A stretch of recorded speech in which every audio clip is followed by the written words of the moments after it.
Welcome back. The ANC NEC meeting in Irene, Pretoria has announced the premier candidates that lead the provinces.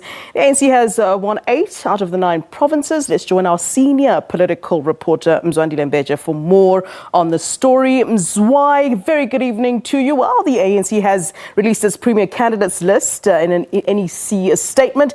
Some expected names there I see on the list, especially for KZN, Sihle there, Gauteng as well as the Eastern Cape. There are some names there that we sort of expected, didn't we?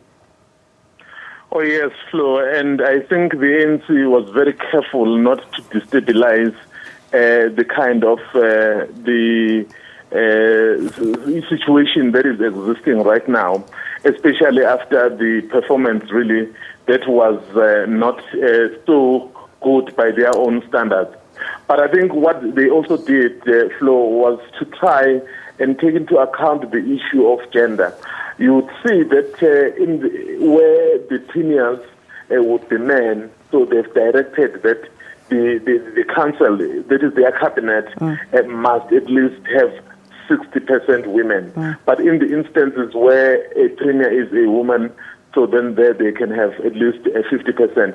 So what basically they were doing, if you look at a province like KZN, they are busy trying to stabilize that province, forge the unity. Yes. I think they felt if they were to bring someone else again, that could lead to fresh division. That is why perhaps in a province like Northwest. Yeah, I want to focus on the Northwest. There seems to be an omission there. It's very interesting that they've chosen to rather announce at a later stage who the candidate will be there. Absolutely, Flo. Remember, Northwest currently doesn't have a TEC, and Professor Mokgoro had been brought in really to stabilize the province after there were issues with the Supramahumapelo. So what they are basically doing is that I think they are trying to find each other. Remember, the court also reinstated the TEC, and yet there was the task team that the NEC had already established.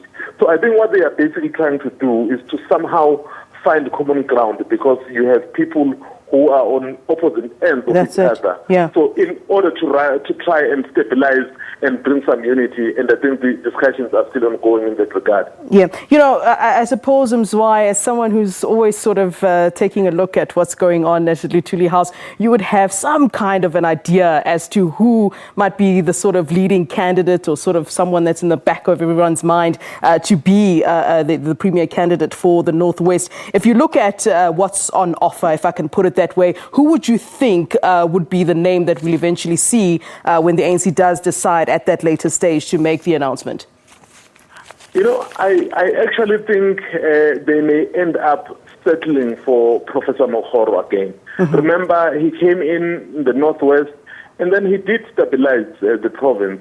Of course, he was a stopgap premier, so they had said, I mean, after the elections, so they would find a new premier. Yeah. But given the kind of challenges that flow that still exist in that province, and you wouldn't really want to stabilize it further.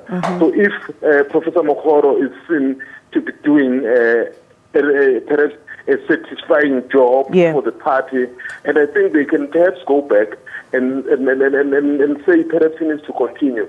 But I think what they will do, if let's say that were to be the case, they would have to look at the composition of the provincial councils, like your cabinets, if you like, so to make sure that all interests are represented, because this is the period where I think the ruling party is really trying to make sure that it is forging peace and it's forging unity, because the warning shots from the electorate is out there in the open. Yes, they won overwhelmingly, but there was a warning to say, yes, as the electorate, we still give you a chance to govern, but we are reducing your mandate somehow. So you better get your house in order. Well, I mean, you know, the fact that Job Mokgoro will actually continue in his role at the moment, I mean, he has been at the helm for quite some time since there were those issues. Is he not popular there in the Northwest? I mean, why would there have been the squabble in terms of just sort of saying, well, just keep him in that post in the first place? Were there ideas then of having somebody else as the premier then? Well, remember that he was basically imposed by the NEC at the time when they recalled the current, at the time, the chairperson, that is Supremo Humapelo. So it's not as easy as that. So that's why you really have serious factions in that province. And then to be able to satisfy all of them, you've got to engage them. You've got to find a candidate that will be acceptable to both. If, let's say, someone is not acceptable to both, but the composition of your provincial council must at least reflect that, so that they can be able really to move forward. I mean, despite all the challenges that they are having in Northwest, the ANC still won a resounding victory. Yeah. And that really does say something. So if they are not able to listen to those voices, perhaps they may not be lucky next time. All right, Mzwandile Mbeje, thank you very much. Many thanks, as always, to you. And that's our senior political reporter, Mzwandile Mbeje. They're speaking to us about the ANC's premier candidates list that's been released through an NEC statement.